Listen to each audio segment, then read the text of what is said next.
Hello, everyone. Good morning. Good morning, good afternoon, good evening, everyone, wherever you are joining today's special dialogue session from. It's 12 noon GMT, and we have to start our discussions. Today is the first of the series of the Community Activation Dialogue series, and we are looking at the topic, harnessing public narrative to enhance peer learning and leadership in the immunization ecosystem.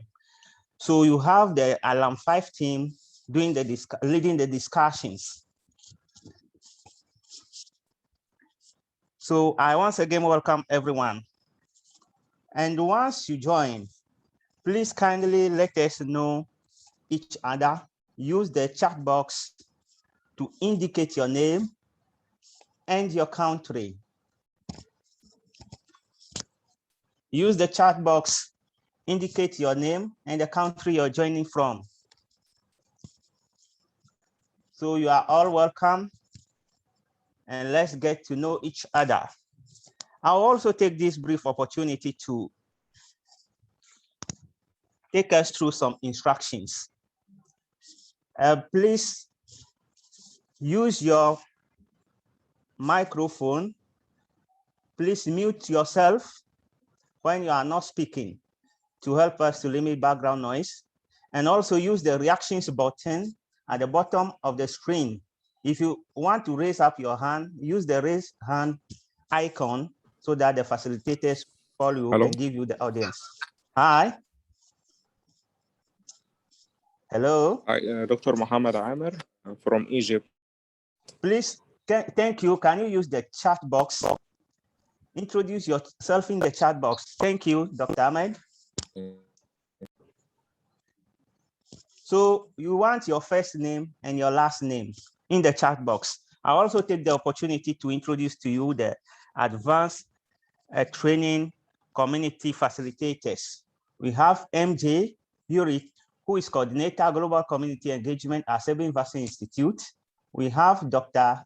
Elizabeth Colway, Senior Manager, Community Building and Digital Engagement at Sabin Vaccine Institute.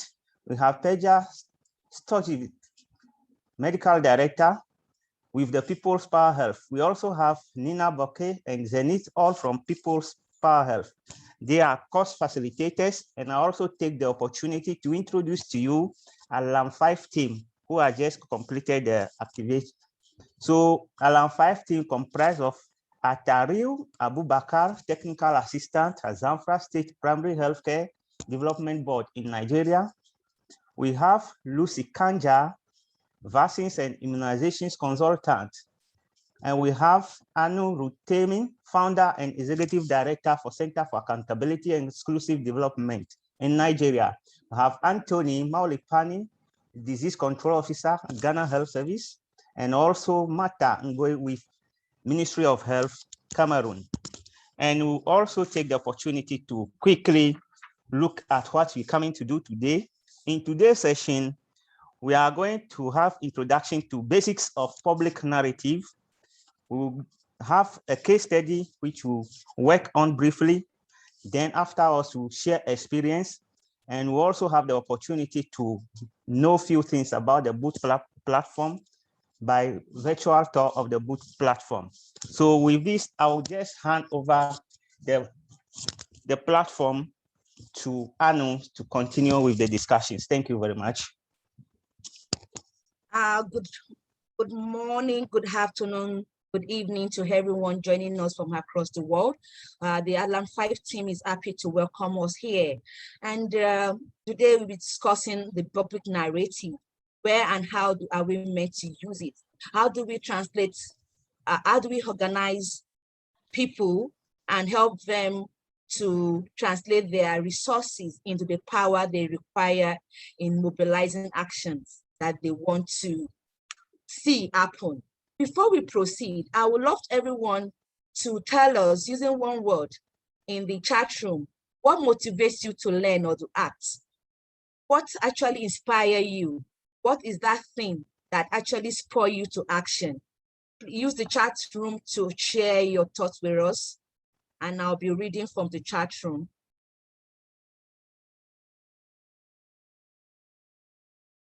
In one word, what actually motivates you to learn or to act? This is going to be very participatory, so feel free to drop that one word in the chat room.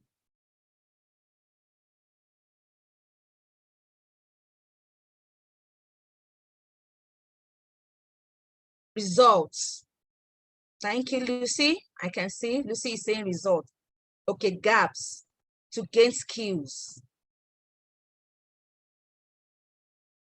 We all have different reasons why we do what we do. And as leaders, it's very important that we understand the why of our actions. And we all know that peer learning is a process where we learn from each other, either directly or indirectly. And, and in leadership, when we are also leading, we learn. And we seem to actually adopt the leadership meaning that says leadership about accepting responsibility to enable others to activate, to achieve a shared purpose in the face of uncertainty. And when we mean uncertainty, leadership does not actually have to do with when you understand, but most times people do not even understand why they're doing what they want to do. So there's a lot of mirage around why they need to do what they're doing, to understand the underlying factor of their actions, of their motivation, of their inspiration. But we've seen that narrative is also, it is that moment where we are confronted with so many choices, and we need to be able to make our decision by actually constructing our identities and our purpose, either as communities, as countries, as international professional. And that is why we now say public narrative is the why, is the act of narrating value, of transcending value into actions, using the power and process of storytelling. What makes up storytelling? When we look at storytelling,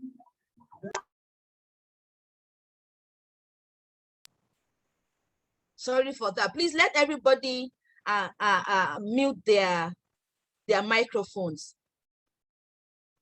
In actually telling a story, there are different components of why we tell stories, how we inspire action. So many times we have the principle of using the how. And when we talk about the how starts from the head. When we use the tactics, when we use our strategy to spur action. Then there's this other component of actually talking about telling a story, which talks about the why, which connects with the art, which connects with our emotions, we connect with, with our values, with our principles. And that is what actually stimulates the narrative.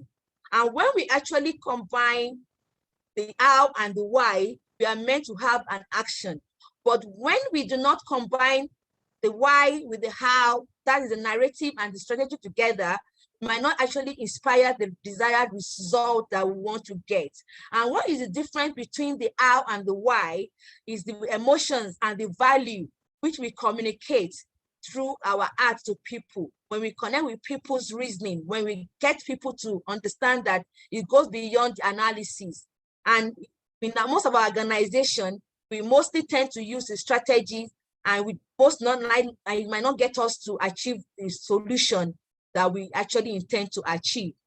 And in actually telling our situation, our stories, transcending our stories to actually making the difference we want to see, we have the left-hand side, which we call the inhibitors, and that comes along with the inertias, the apathy, the fear, but we need to actually walk away from that position to the right-hand side, where we are able to communicate with motivation, a sense of urgency, a sense of anger, hope, solidarity, SMD, using the power and the principles of story. Now, when we look at the inhibitors, these are indicators that are actually showing that we are actually not moving, we are not growing. But when we move to the right-hand side, we see the motivators, the motivations, we can see things moving, and we can see actions and the results that we want to see. That shows the power of a good story. And how do we actually tell a good story? the why. In framing a good story, it's important that a good story that we want to tell to spur action actually has 3 components. That is why we have the story of self, the story of now, and the story of us. The story of self is talking about, focuses more on why do I care? Why am I doing what I'm doing? It focuses on the purpose. And it creates a linkage with us, with the community we are serving, which takes us to the story of us. The story of us is talking about we generally. It's not talking about, it's talking about everyone collectively. It's talking about our shared value, our shared experience. So from the story of self, you need to be able to understand, why am I really, for example, why am I an immunization expert? Why am I working in the immunization space? Then you need to also link it to the community, to saying, why is immunization important for all of us as a people? Then you also now link it from self, from the story of self, the story of us, the story of now, which brings out, why are you doing what you are doing right now? Why must something be different? Why are you taking that decision? Why must we take action right now? Why must we be motivated to do something differently at now? And it comes about strategies and action at the moment. So when we have this, and every good story should have these 3 components: the story of self, the story of us, and the story of now must always come together in a good storytelling. And actually, to know a good story, what forms a very good story? The first thing you need to form is, what is that challenge that you are trying to tackle? And what are these various choices that actually are you confronted with? And what outcome do you really want to achieve? And what are your underlying morals, the values that is confronting you? So an individual, before you are confronted with a choice, with a challenge, and you are confronted with making a decision, and these decisions are actually informed based on the values that that you hold esteem. So this actually helps us to get to the outcome we want to achieve. So a good story must identify a challenge, and you must be able to tell the various options that you had and why you are taking the decision you are actually chosen to do.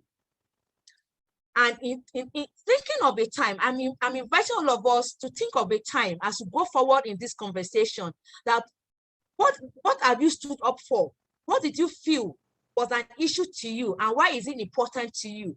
And why are you taking the decision that you've taken? What are the factors that influence your choices and your action? And what has actually happened after taking the actions? What did you, and how did you feel after you have done what you've done? What did you feel? What's your takeaway for yourself and for the others? And on that note, thinking through these 3 processes, I invite us to watch a video along with Mata, who is going to be telling us, let no one be left behind. Mata, over to you. Thank you, Aanu. Thank you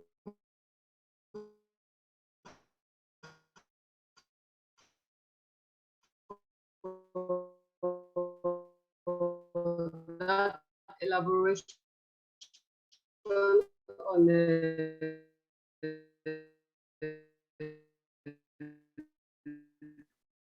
Sorry, Martha, we're having some issues with your audio. Of what makes up one of us from the fellowship, us, and now. As we chat, what you feel about the story. Oh, hello. Yes, we can hear you now. Hello. Okay, so I'll talk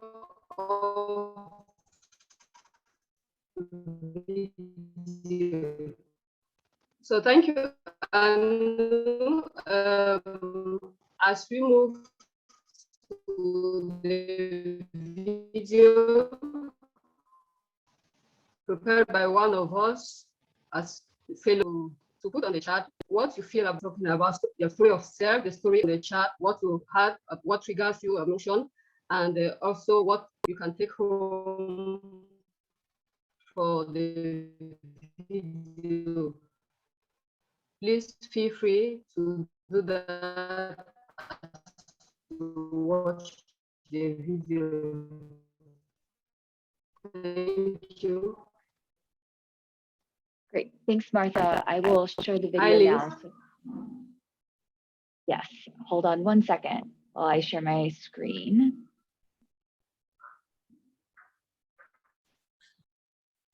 Okay, so it seems that the video is actually currently experiencing some challenges. We are sorry for that. While we try to get on with the video, which actually shows us a case study of a colleague of ours, Martha, precisely joining us from Cameroon, where she has shared a story with us on a storytelling with us. We'll proceed to actually share feedback from the chat room on what people actually say as sharing. So in the chat room, thank you. I can see quite a number of members in here. Thank you, Ahmed. Thank you, Danjuma.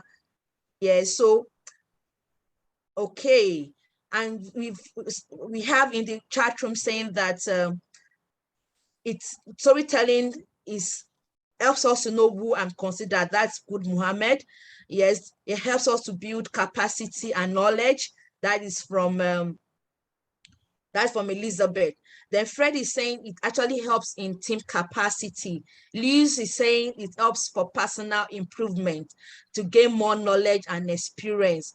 Unfortunately, we will not be able to take everybody's comment, but we will now go to the group breakout room. What we'll be doing in the breakout room mainly is for us to actually tell our own stories. We'll go to the breakout room for 20 good minutes, and in each room, we have some team facilitators that will facilitate the conversation in the rooms. What are we basically meant to do? Liz, can you share these slides, please? Let no one be left behind. Most often, we are faced with situations we didn't bargain for in this life. I have a cousin who at the age of 6 was doing so well in school back at the countryside because they could see cars on rare occasions due to the inaccessible nature of the roads. This cousin of mine at his tender age was so optimistic of becoming a civil engineer and to be the first person from his community that will construct good roads and buy a car that will fly these roads. Before my cousin could turn 7, he lost both parents. He was left all alone to fend for himself. That notwithstanding, my cousin remains optimistic, but before he could turn 8, he lost both limbs to the white polio virus. My cousin became an object of mockery to his community members and also to his peers who do not support his vision, as he has become physically disabled and lacks someone to sponsor him in that condition. I once visited him and asked him about his dream of becoming a civil engineer, but he burst into tears. He told me his dreams have all been shattered because he does not have anyone to sponsor him in that condition, and because the nearest school to his community was some 10 kilometers away, which was challenging for his situation. This reaction of his got me confused because I did not have the necessary finances to help him go through his education. All what I could do at that time was to give him some words of encouragement and promise him I will come back for him once I'm through with school and have secured a job for myself. As I moved on with my education, I came across a schoolmate who was quite intelligent, ranking among the first 3 in her class, but couldn't go through secondary school because she could not coordinate well due to bacterial meningitis that have affected her brain while she was still in junior secondary. This was also happening around me. Children from very poor families losing their destinies in the hands of vaccine-preventable diseases. I thought of fetching a menial job that could fetch some money to assist them financially. Then again, I had this classmate of mine that I was so fond of, but she couldn't go through her university education because she lost her mother through liver cancer that is caused by hepatitis B virus. I was so despaired. I couldn't believe that in trying to solve the existing problems I found, another will arise. Our dream of becoming the first female graduate from our community has been aborted because my friend had to drop out of school. I had to change my passion of becoming a pilot to that of a healthcare practitioner to first of all help sensitize my community on the importance of primary health care, especially immunization.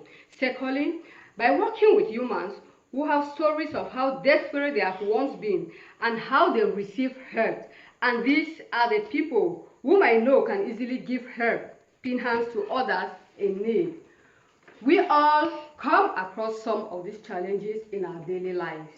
We just listened to Petra, who told us about the loss of her younger sister due to measles, and also to how Elvis lost a younger brother due to poliomyelitis. We can go on and on to mention the cases of lives that have been destroyed and destinies that have been thwarted because people weren't aware of diseases that could have been prevented through vaccination. What about those who are suffering but yet we don't know about their stories? I will want you to join me and become ambassadors for vaccines. Let our people know that vaccines save lives. That in this era of vaccines, no one should be left behind. Please join me tomorrow 10 a.m. at the community hall. Let's come together as a people. Let's seek for solutions to cut down deaths and disabilities due to vaccine preventable diseases and build a strong future for our children. Remember, let no one be left behind. Thank you. Thank you, Liz. Thank you all for watching that video. That was a story that comprised of the three principles of storytelling: story of self, story of us, and story of now. Please, within 1 minute, can we just drop in the chat box what we felt about that story before we move to the breakout room? Please, can you just do that swiftly as we prepare to move to the breakout room? Thank you.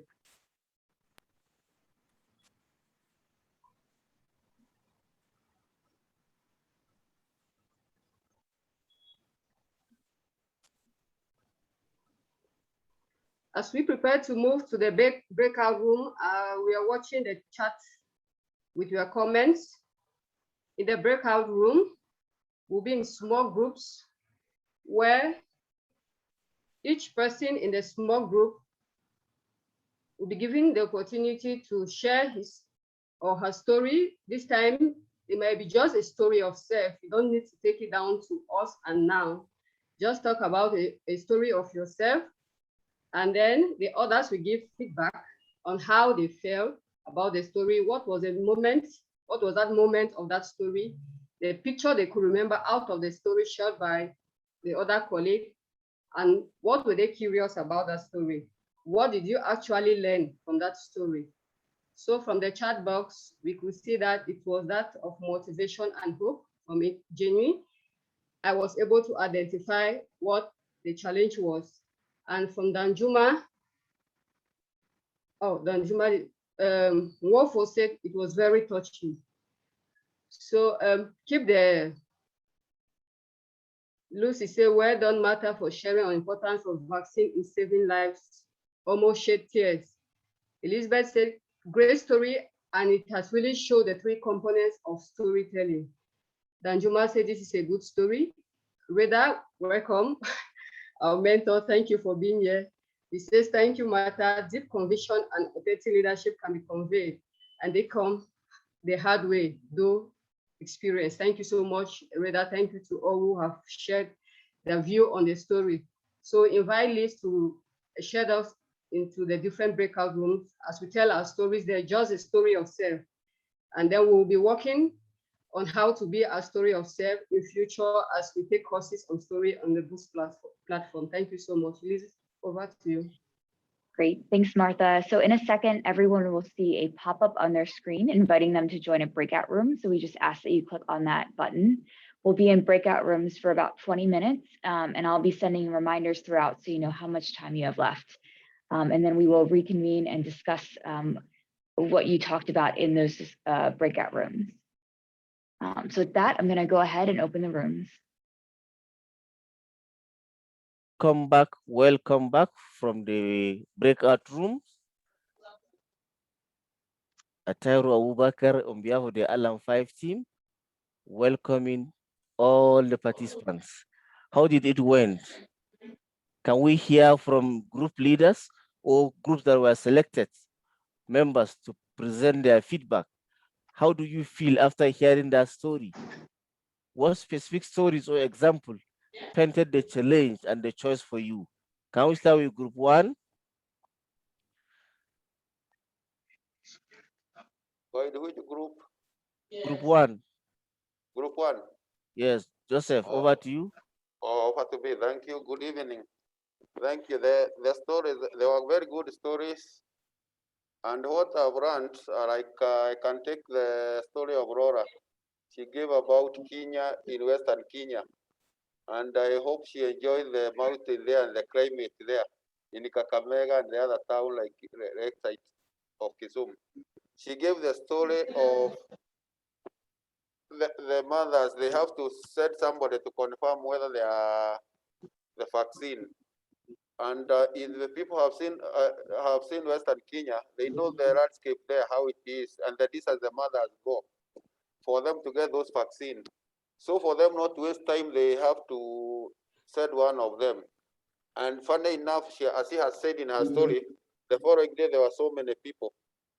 There were so many mothers coming for the vaccine. So what I would say, maybe there are challenges, but we don't see them. But the problem, the story gives the challenge, and we have to be keen. So, when you Joseph, the story, you get that the challenge and how it can be, and it gives you some food for thought, how it can be solved. Thank you, Joseph. Can we hear from group two, breakout room two?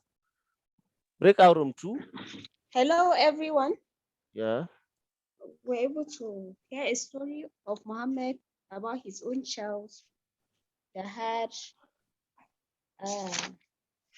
gastroenteritis. And that child was just a year old, which almost took his life, but they were able to go to the hospital. They were able to rescue him. So he said, had it been the vaccine was available at that moment, it would have not occurred. But right after then, he always takes his child for vaccination. So what specific example or challenge that painted the story you selected, Elizabeth? I selected it because it was him. It occurred, it happened to him himself. Yeah, thank you. Can we go to group three? Group three. Yeah, group three, we have had several stories, but I'm going to talk about one of Gunjan with vaccine hesitancy that they found in one family, and they were able to recover after talking to them, and the children were vaccinated. And there is also another one of Adefunike that they had challenges with a patient who was very sick, and there were no services, primary healthcare services, and they had to struggle with the patient, almost lost the patient. We have not had the end of the story because we have disconnected with the time, but they came out strongly. Yeah. Group four, what story are you going to share with us? Yeah, thank you so much for group four. And we had wonderful stories. And one just stand out story from Kuala, which is about vaccination. The niece, 18-year, who was not vaccinated with the HPV vaccine, developed cervical cancer. And the time she being a medical doctor, the time they drew the attention that the cousin was in serious trouble, the disease has actually reached about stage 4, which left the child with a little hope of survival. So it all tells us about the need to get vaccinated, and she moved from even the curative aspect to join public health and champion vaccination now. So the need to vaccinate early to prevent these vaccine preventable diseases. Thank you. Thank you. Group 5, breakout room 5. Breakout room 5. What story? painted the challenge and the choice for you, Group 5. Anybody from Group 5? Hello, Danjuma. Yes, for group 5. Hello, are you Yeah, there? we are with you. We are with you, Danjuma. Yes, for group 5, actually, we had a story of, if I may group them, for the story of say, we learned how I faced a problem of immunization, hesitancy, where we have somebody that was so aggressive on the vaccination teams, where we rally around him to ensure that we resolve the problem, but we are not able to resolve. So we went ahead to meet the community leaders, the gatekeepers, where they came in to intervene on that vaccine hesitancy. That is the story of us, where we gather, we rally around him, we have series of meetings, where at the end of it, we are able to overcome that issue, and he accepted. So for now, what we agreed with him was in all our meetings, he should be the one that will champion the convincing others to accept vaccination. So up to now, that man became the advocate of immunization in that community. In any Thank you very meeting, much, that man will be the Danjuma. one that will convince people on how to Thank you accept very much vaccination. Thank because you. of time. Because of time. So let me hand over to the next person. Thank you. Over, Lucy.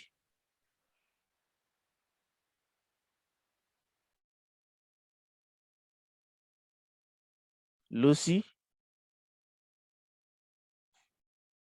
Sorry, I was talking muted.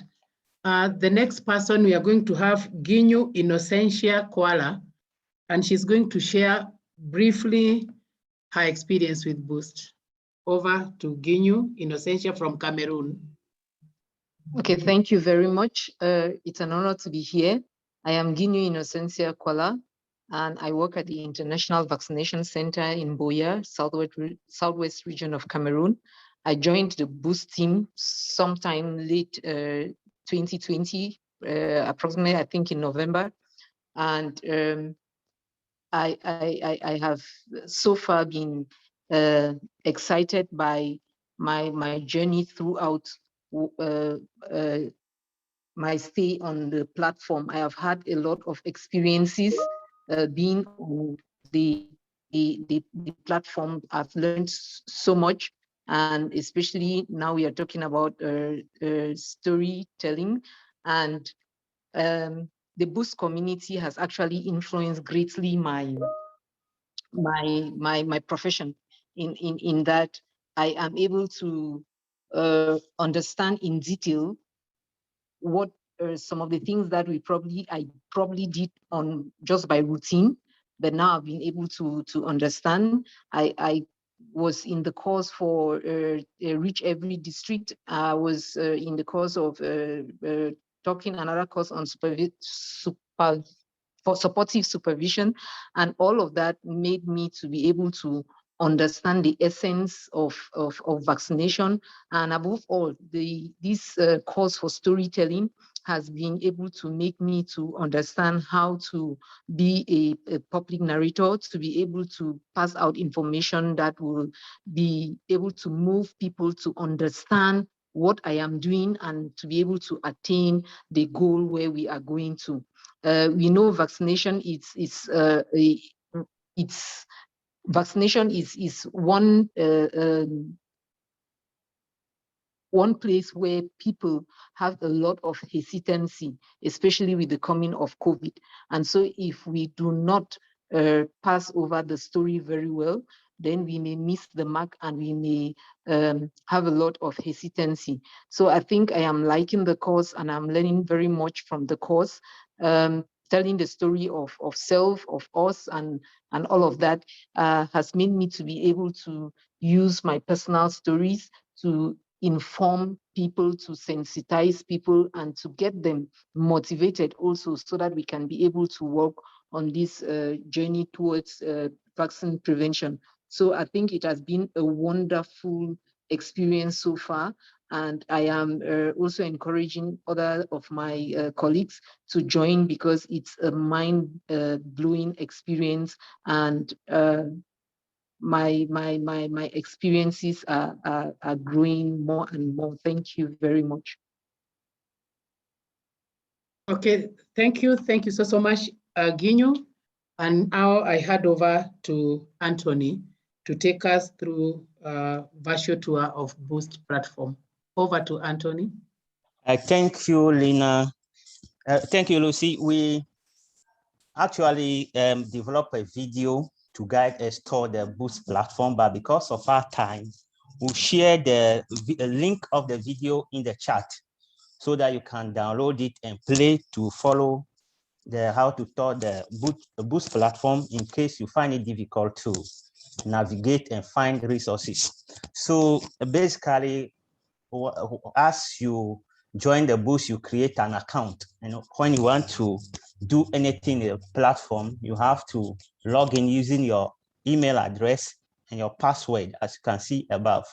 Once you successfully log in, you have your welcome from Boost, a welcome message, a global community where immunization professionals connect, learn, and lead. So there are so many informations out here which you can see, but at the top here, when you look at the highlighted area, we have an icon like a plus, and this icon is very useful if you want to write a post, create an event, refer someone to the community. You use the plus icon, and the next icon is a check-in for global feed. So to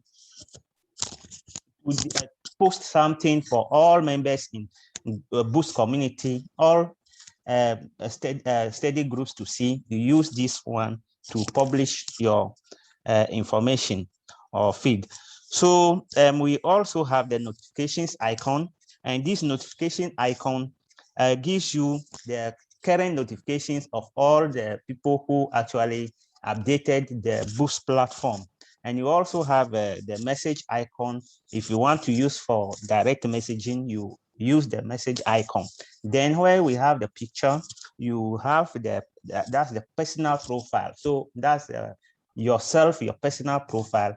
If you want to update your profile, you want to do settings for your profile, you want to how to contact others, and also is the place you can log in or log out. And then we also in the main community, you have the links where you can find other people, link up with them. We have the welcome.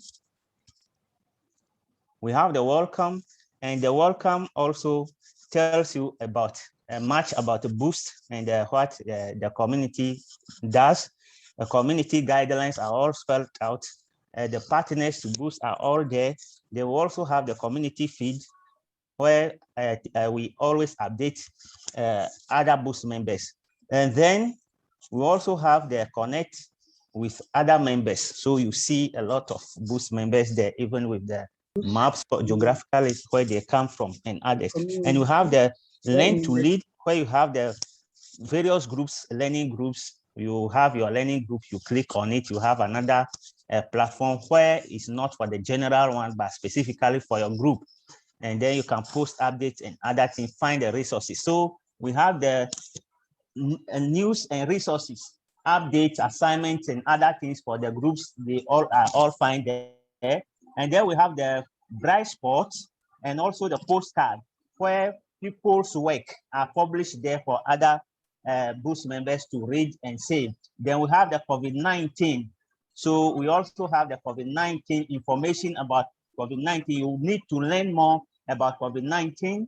You come here and you learn. So I urge all of you to use the links shared, and you also watch the video for more information about Boost. Thank you very much. And I'll give it back to the next presenter, Lucy, to finalize for us. Thank you. Okay, thank you. Thank you so much. And now we are coming almost to an end of our conversation today.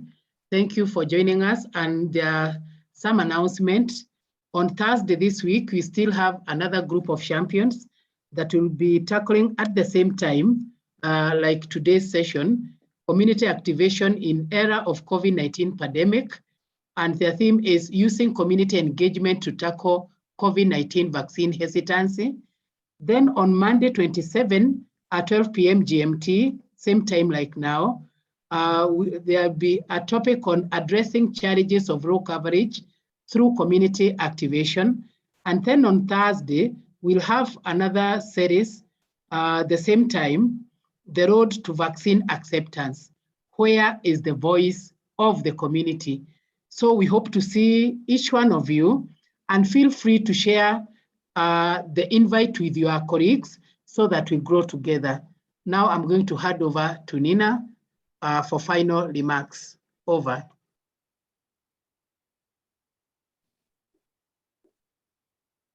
Hi, Lucy. This is Nina. I'm just wondering, Liz, if there's another slide after this piece that has some of the next steps on it, and then I will actually turn it back over to Aanu. Okay. Okay. Thank you everyone for joining us for this session. And we are actually grateful to the Boost community, the Sabin Institute, for giving us this opportunity to enhance our skills over the last 14 weeks for a period of 14 weeks where we have become community activators. And so thank you so much for taking time to join us. We are sorry that we extended the session with 8 minutes. We hope that you will continue to be an active member of the Boost community if you are not yet. If you are also interested in becoming a Boost back, please, there's a link in the chat room where you can use to become a Boost pack. This is one of the opportunities. There are many other courses coming up that you can join. Feel free to go and navigate the platform. And thank you so much for joining us this afternoon. Bye, everyone. Bye-bye. Bye. Bye. Bye-bye. Bye. Feel free to unmute yourself and say goodbye to us. Bye. Bye. Bye. Bye. Bye. Bye. Bye, and well done. Well done. Yes. Well done. Great. Bye-bye. Najwa, why are you laughing? I saw you. Bye. It's you that Why are you laughing? Bye. Thank you, Reda, for joining. Thank you, everyone. Hi, Bye. Reda. Bye-bye. Bye. This is awesome. Good. Thank you, all of you. Good. Yeah. Let me do a screenshot. Don't go away. Let me do a screenshot, please. Yes, Open Oga. your video. Open your video, please. Yes, Open your Oga. video. Okay. Open your video. Elizabeth, please open your video. Smile. Anjuma, don't laugh too much. Okay, thank you. Don't laugh too much. Hey, let me do another one. A screenshot. Okay. Thank you. Thank you. Yeah, thank you so much. Congratulations, the Alan 5. Yeah, Okay. thanks. Bye-bye. Meet on Thursday. Bye-bye. See you on Thursday, Thursday. Thursday, Monday. Hey, Karanja, how are you? Yeah. Karanja, Yeah, I'm fine. how are you? I'm well. I can see your face now. Yes. Okay. We are a community. A community. Yes. That's Power nice. to the community. Okay, Yes. thank you. Yeah. Hey, Mala. Okay, thank you. Great presentation.